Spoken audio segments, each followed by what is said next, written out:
নমস্কার, আমি সুপ্রিয়া লাহিড়ী। আমার রেকি জগতে আপনাদের সবাইকে স্বাগত। পুজো আসছে, মহালয়া, তার আগে তর্পণ। হিন্দু ধর্মে আমরা মাতৃকুলে, পিতৃকুলে পূর্বপুরুষদেরকে শ্রদ্ধা জানাই তর্পণের মাধ্যমে। এই দিন গঙ্গায় গিয়ে লোকেরা পুজো করেন। মহালয়ার 15 দিন আগে থেকেই সেটা শুরু হয়। বলা আছে, আমরা বইয়ে যা পড়েছি শুনেছি যে এই 15টা দিন নাকি আমাদের পূর্বপুরুষেরা এই মর্তে খুব কাছাকাছি এসে যান তাদের প্রিয়জনদেরকে আশীর্বাদ করার জন্য, তাদের মঙ্গল করার জন্য। তাই জন্য আমরা তাদেরকে শ্রদ্ধা জানাই গঙ্গায় গিয়ে। যারা আমরা গঙ্গার ধারে যেতে পারি না তারা তো আমরা বাড়িতে বসেও করতে পারি, তাই না? আমি তার একটা ছোট্ট চেষ্টা করেছি। আমি প্রার্থনার মাধ্যমে, মেডিটেশনের মাধ্যমে তা সেই তর্পণ করার। আজ আমি সেই অডিওটা আপনাদের কাছে পাঠাচ্ছি, দেখাচ্ছি। আপনারা শুনুন, শুনে দেখুন আপনাদের কেমন লাগে। তবে হ্যাঁ, বাড়ির পরিবেশটাকে ওই সময় যদি একটু ভালোভাবে রাখা যায়, আপনার নিজেরও ভালো লাগবে। কেননা আমরা শুদ্ধ চিত্তে আমাদেরকে বসতে হবে। ধূপ জ্বালাবেন ঘরে, কোনো রকম যেন সে সময় আওয়াজ শোরগোল না হয়, তাহলে মনটাকে আপনি শান্তিতে নিয়ে যেতে পারবেন ওই সেই গঙ্গার ঘাটে তর্পণ করতে। আপনার যদি মনে হয় ব্রহ্ম মুহূর্তে উঠে করব, আপনি সেটাও করতে পারেন, খুবই ভালো। এবং যদি ভোরবেলা উঠতে না পারেন তাহলে দিনে যে কোনো সময়ে আপনি মেডিটেশন করতে পারেন। মেডিটেশনের মাধ্যমেই আপনি ব্রহ্ম মুহূর্তে গিয়েই পৌঁছবেন এবং এই তর্পণ করবেন। কেউ করে 15 দিন, কেউ করে মহালয়ার দিন, সেটা আপনাদের ওপর। আমি 15 দিন আগেই সেই জন্য এটা পোস্ট করছি। দেখুন আপনাদের কেমন লাগে। নিজেরা করুন, বন্ধুবান্ধবদের, আত্মীয় স্বজনদের শেয়ার করুন। তাদেরও যদি ইচ্ছে হয় বাড়িতে বসে মেডিটেশনের মাধ্যমে তর্পণ করার, ক্ষতি কী, তাই না? ভালো থাকুন সবাই, কেমন লাগলো জানাবেন। পুজোতে সবাই সাবধানে থাকবেন, শান্তিতে থাকবেন, এই প্রার্থনা করি। নমস্কার।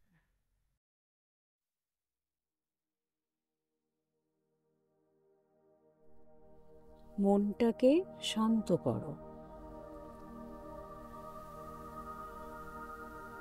কয়েকটা গভীর নিঃশ্বাস নাও, প্রশ্বাস ছাড়ো।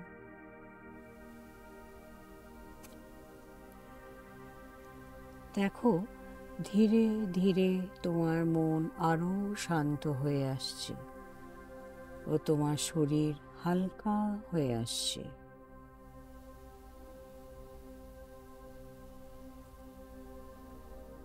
এবারে দেখো, একটা স্বর্গীয় আলোর জ্যোতি তোমার মাথার ওপর থেকে ধীরে ধীরে আসছে এবং তোমার ক্রাউন চক্রের মধ্যে প্রবেশ করছে। তোমার ক্রাউন চক্র এই সাদা স্বর্গীয় জ্যোতিতে ভরে গেল। তোমার মন শান্তিতে ভরে গেল এই স্বর্গীয় জ্যোতির প্রবেশ করাতে। এই আলো ধীরে ধীরে নামছে তোমার মুখমণ্ডল হয়ে, গলা হয়ে, তোমার সারা পিঠময় ছড়িয়ে পড়ল। এই শান্তির জ্যোতি তোমার 2 হাতে ছড়িয়ে পড়ছে। এবারে এই আলোর জ্যোতি ধীরে ধীরে তোমার পুরো চেস্টে ছড়িয়ে পড়ল এবং তোমার পুরো পেটময় এই আলোর জ্যোতি ছড়িয়ে পড়ছে। এই আলো ধীরে ধীরে নেমে তোমার 2 পা হয়ে পায়ের পাতা পর্যন্ত ছড়িয়ে পড়ল। তোমার সমস্ত শরীর মাথা থেকে পা পর্যন্ত শান্তিতে ভরে গেল। এবারে দেখো, তুমি শুদ্ধ বস্ত্রে গঙ্গার কাছে সিঁড়ির ওপরে দাঁড়িয়ে আছো।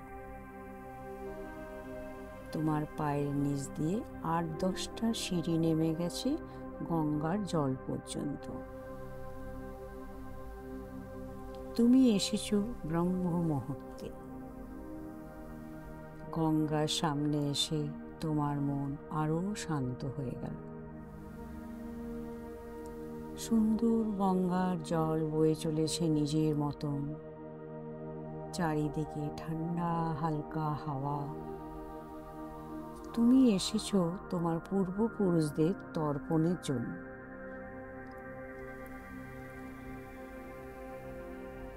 সিঁড়ির একদম নিচে তাকিয়ে দেখো, তোমার জন্য রাখা আছে একটা পুজোর সরঞ্জাম। একটা কলা পাতার অপূর্ব সুন্দর একটা নৌকো, তার মধ্যে প্রদীপ, ধূপ, দেশলাই, কালো তিল, কিছু ফুল, কিছু ফল, কিছু মিষ্টি এইভাবে সাজিয়ে রাখা আছে। তুমি এবার ধীরে ধীরে নামতে থাকো ওই সিঁড়ি দিয়ে নিচের ধাপ পর্যন্ত। তুমি নামছো, আস্তে আস্তে নামো, শেষ ধাপটাতে এসে থামো। গঙ্গাকে প্রণাম করো।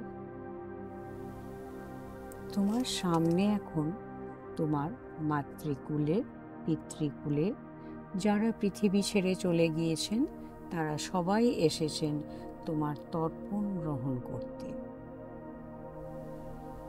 এবারে তুমি সেই কলা পাতার নৌকোর কাছে যাও, প্রদীপ জ্বালাও, ধূপ জ্বালাও, সমস্ত কিছুকে হাতে নিয়ে, কলা পাতা নৌকো সমেত হাতে নিয়ে তুমি দাঁড়াও জলের কাছে এসে।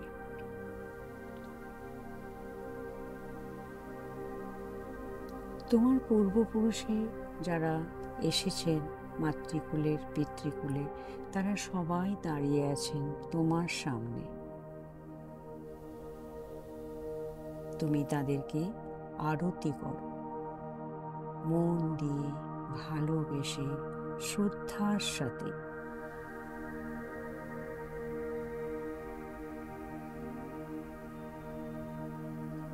দেখো সবার মুখে হাসি, সবাই তোমাকে প্রাণ ভরে আশীর্বাদ করছে, তোমার মঙ্গল কামনা করছে।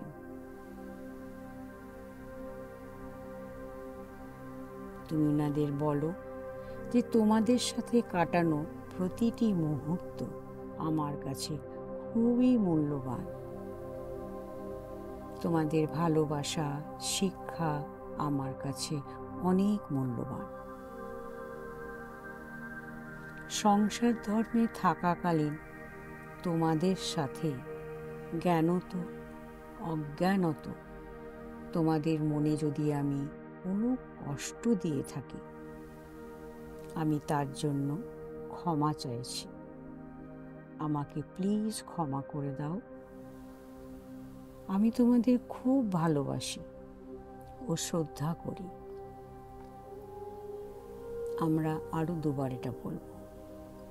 জ্ঞানত অজ্ঞানত তোমাদের মনে যদি আমি কোনো কষ্ট দিয়ে থাকি, আমি তার জন্য ক্ষমা চাইছি।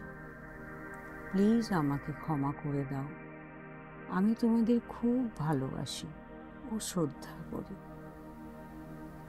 জ্ঞানত অজ্ঞানত তোমাদের মনে যদি আমি কোনো কষ্ট দিয়ে থাকি, আমি তার জন্য ক্ষমা চাইছি। আমাকে ক্ষমা করে দাও। আমি তোমাদের খুব ভালোবাসি ও শ্রদ্ধা করি।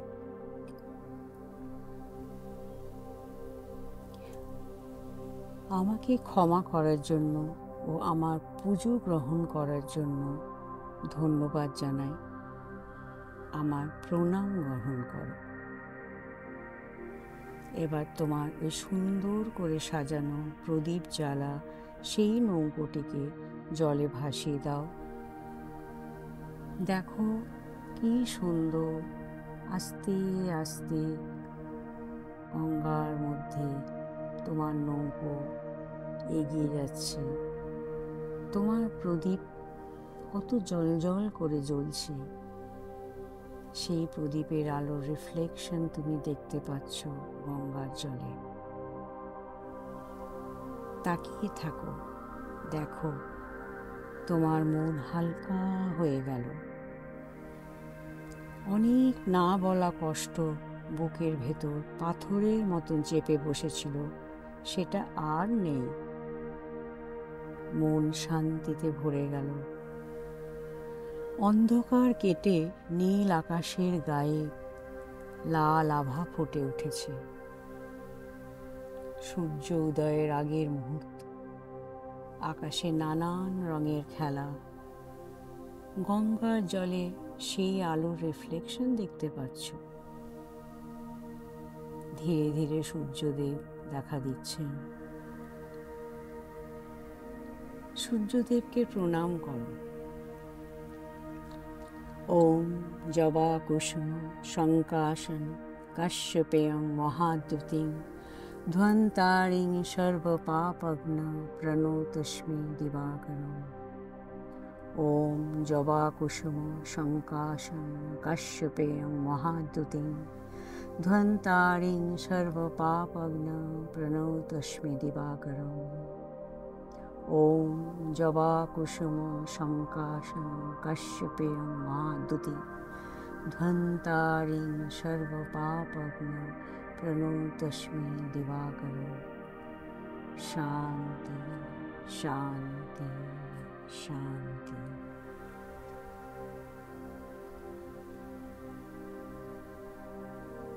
তুমি ধীরে ধীরে